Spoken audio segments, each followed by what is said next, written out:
Greetings, people. Yard Reviews, a show where we give you a multicultural perspective on all things film and TV. I'm your host, Sadike Johnson. I'm joined with my co-host, Irv. Hello. And she's also running the camera today. Dan's not here, so big up Dan wherever you are. You don't know. Anyway, this is the movie news section of the show. We're going to talk about some tidbits of movie news that came out this past week. So, Irv, what's the first order of business? So, we've got some rumours about the upcoming Aquaman film. Mm-hmm. So the guy who directed 300 Rise of an Empire, I might be mispronouncing his name, Noam Muro, is been eyed for the director, and Karl Urban has been in the talks for a supporting role. Okay. But you had a theory about what role he would play. Yeah, right? well, in the comics, Aquaman has like a half brother called Orm, right? Who eventually becomes Ocean Master, who is the villain, right? Yeah. So basically, like, I thought Karl Urban would probably be, put in that role because of his looks. Like, he has dark hair, black hair, and stuff like that. So, it kind of fits like the description almost. But I mean, I don't know what role. It says a supporting role. I don't know if it's a villain or, you know what I mean? Or if it's a, supporting as in like he's a good guy or something. I don't really know what the story is really. I don't know what kind of story they're going with. Because there's a lot of stories in the comics that they can draw from. But I mean, the guy from 300 Raspberry, 300 Raspberry Empire was a good movie, was a great movie, but I mean, it was really shot well. Yeah. And that guy obviously has that Zack Snyder style where he can do that, the action sequence is really good. Yeah. So I'm thinking if definitely as far as the action, as far as looking good, it's going to be a good looking film. Yeah. So I'm just hope that the script is good and, you know what I mean, it just works. That's all I'm hoping. I mean, Karl Urban, very good actor. I mean, so if he signs on, then didn't he play the bad guy in the Star Trek films? No, he's a Duck in the Star Trek films. Oh yeah, that's right. He's a Duck. I got him. Yeah, he's a Duck. He's a Duck. So I mean, I think, and Karl Urban never really played like a villainous character, so I think it would be something to kind of get. He has played villainous characters before, but this would probably be something like to put him in the to probably put him in the mainstream. Yeah. So it would be really cool if he got that role as Ocean Master. That would be really dope. But I mean, other than that, I'm really looking forward to it. I mean, the DC movies, they still have a lot of development stages going on. They had certain people yet, but we can't really say much until we've seen Batman v Superman to see what kind of direction that they're taking everything in. You know what I mean? Okay. So we'll have to wait until 2016 to see what it's going down. So that's all. I just hope it's dope. You know what I mean? Yeah. So what's the next order of business? So Tom Hardy was in the lining for Suicide Squad. Yeah. And then he dropped out. And then the rumour had it that Jake Gyllenhaal was in the line for it. Spoke about that. And now he's passed because I think he's doing Broadway. So now the new rumour for that is Joel Edgerton and also Jon Bernthal. Okay, yeah. So Joel Edgerton, cool. Nice pick. Jon Bernthal is actually more of my favourite pick. Yeah. Jon Bernthal was in he was in the Fury movie which David directed. He was good in that, and he was good in The Walking Dead as well. So I mean, he's one of those actors there where kind of almost transitioned over into the film thing, and I think that getting a superhero role would be kind of like good for somebody in his type of caliber right now. Sink your teeth into a franchise, get known for it, get popular, so he can get even more roles. So I think that's a nice step. I mean, if they took him, it would be more of my favorite pick towards Joel. I mean, Joel is good, but I feel that you know what I mean. I really feel that Jon Bernthal could bring Rick Flagg to life, and I'd rather see him in that role. My personal opinion, really. Also, on that, Joe Manganiello is claims that he might be playing Deathstroke. That would be dope. Who's Deathstroke? Deathstroke is he's like a villain, like almost like a hitman type villain. Okay. He almost looks like Deathstroke is DC, and then Marvel made a guy similar to him that was Deadpool. Okay. Wade Wilson. So Deathstroke is called Slade Wilson. Yeah. And what's his name? Deadpool is Wade Wilson. So it's kind of like, they're a play on the characters. They almost dress the same, similar costumes. Okay. He has swords as well, Deathstroke as well. So Deathstroke is basically like the super soldier. Yeah. He got like the super soldier serum, whatever, strength, reflexes, all that stuff. But he's also like an assassin. Yeah. And he's involved in like the Teen Titans, involved in like the Batman, Green Arrow. He's involved in like a lot of these comics and stuff. So he's more of like a mercenary and stuff. So I mean, I think he might be, who knows, Amanda Waller's bodyguard, or something to that effect. So that might be like his role in the show, because he's normally this guy that you just hire and he just pulls off these missions for you. He's also big in the Arrow television series that I watch as well. Yeah. So he was one of the main villains for like last season. Okay. So I mean, he's a character with a deep backstory, and it can work. But I mean, I think Joe Manganiello being casted for him, if that's true, then that's dope. Then they're really they're making some good picks. So yeah, that'd be really cool. Cool. Yeah. All right, so moving on. So XMen Apocalypse have cast some characters. Yeah.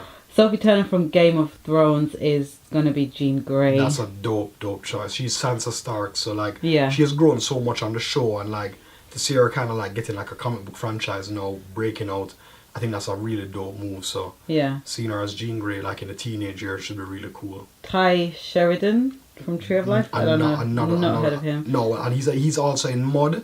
Okay. A movie with yeah. He's a kid in there, and he's also in Joe. A movie with Nicolas Cage. And he also plays a kid in there as well. He's a really good actor, promising talent. So he's gonna be Cyclops. And I'm looking forward to that definitely. And Alexandra Shipp will be playing Storm. She was in that terrible Aaliyah movie that just came out recently. Was she Aaliyah? And it was horrible. Like the script was bad, just everything was just awful. Yeah, I heard that her movie was horrible. It was whack. And she wasn't that great in it. Well, you know what? To be honest with you, I mean, I guess they picked her because of the looks.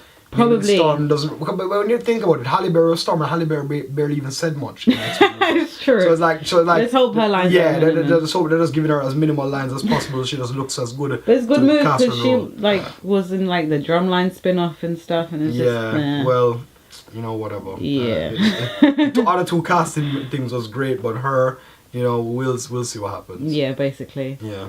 Moving on. Fox are in hopes of bringing back the XFiles with David Duchovny and Gillian Anderson, who both said that they're for it, but not for 20-something episodes. Yeah. So it'd be cool to have a not a spin-off, but like a limited, a one-off series. Yeah, just season, to kind of see X-Files is like a big phenomenon. Come on, we grew up on the show. It had 2 movies, spawned 2 movies. Yeah. 2 feature films. I mean, X-Files is just like rich in so much history, and like for Fox to say, or them bringing it back, do it like they did 24, bring it back for a limited series, limited run, 12, 13 episodes, get them signed on for that, and just do it, and just probably end it in like a proper good way, you know what I mean? Just like give the story some closure and stuff, you know what I mean? But that was a random ending, wasn't it? Yeah, I mean, I think that because they're involved, maybe they get married, maybe they have kids, who knows? You don't know, like it ended so vague, but you know that they were together at that point. So it's like, where do we go from here? You know what I mean? It's like, it's a couple of years now. But like I said, these actors and actresses, they're in their 50s, you know what I mean? Like, I don't really think they want to be signing on for no long series. And plus, plus David Duchovny, I think he's still doing Californication, isn't it?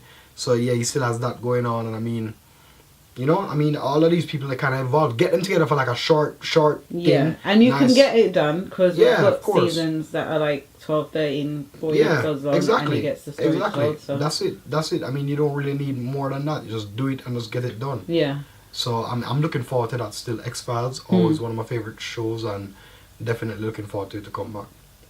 Finally, this was reported in December, Yeah. but somehow it slipped off my radar. Yeah. My apologies. Yeah. But because it's now coming to the deadline, if you will, about 5 or maybe 6 Wednesdays away, at the end of February, the very last Wednesday will be the very last Orange Wednesday ever. I'm so disappointed, man. Sadness reigns because this is an iconic promotion, and it's been around for like almost over a decade. And the thing is, Orange Wednesday is so brilliant because going to a movie theater and you can pay half price. off, you know what I mean?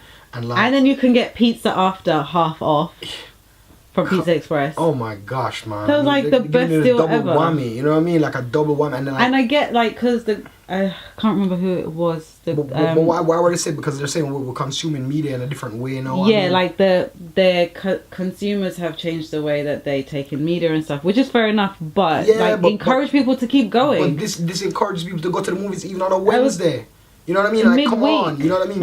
Even people who don't work or people who working will try to make a movie after work because of Orange Wednesdays, because of the opportunity. So you're kind of shunning more people away from the cinemas. And listen, any trick is good to make a to keep people going, because now they're doing more sort of experiential stuff whilst the movies are playing. So I was reading an article about a Kingsman showing, and there was like stuff where you can say the lines and like there's so many different it's more interactive that people can get involved with the film. Like, so for example, there's some promotions that you can have food and drink while you eat, or you can like hot tub cinema, for example, rooftop cinema. Like, there's so many like different ways to entice people. This was like the simplest thing. I don't want to pay £15 just so I can sit on a sofa and have the opportunity to eat if I want to, which by the way I have to pay extra for anyway. I want to just watch the cinema. I just want to watch the movie in the cinema. Just let me watch my film. That's it. I mean, we don't want. I hope someone else takes over. Man, or something similar comes along. Or two needs, because those cinema prices are expensive, unless by the way you're going to Premier Cinemas in Romford. Exactly. But it's just ridiculous. Yeah, they need to get with the program. I mean, I'm so sad to see it go. I mean, I think it was just it motivated us to go watch all these movies and review them on the show, because you know what I mean. With that's how we get our job done. Exactly. So I mean, for that to go, then it just makes it hard on people. You know what I mean?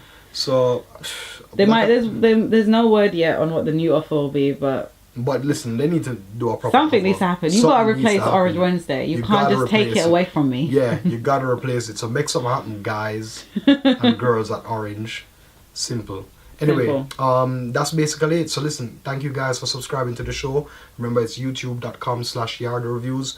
Also remember to email us at yardy.reviews@gmail.com, as well as follow us on Twitter @YardyReviews. Also remember to log on to Irv's WordPress, bigpicturesmallscreen.wordpress.com. All the reviews are on there, all the news, all our blogs, and all that good stuff. So please do remember to log on, check us out. Anyway, me and Irv signing out. Big up yourself.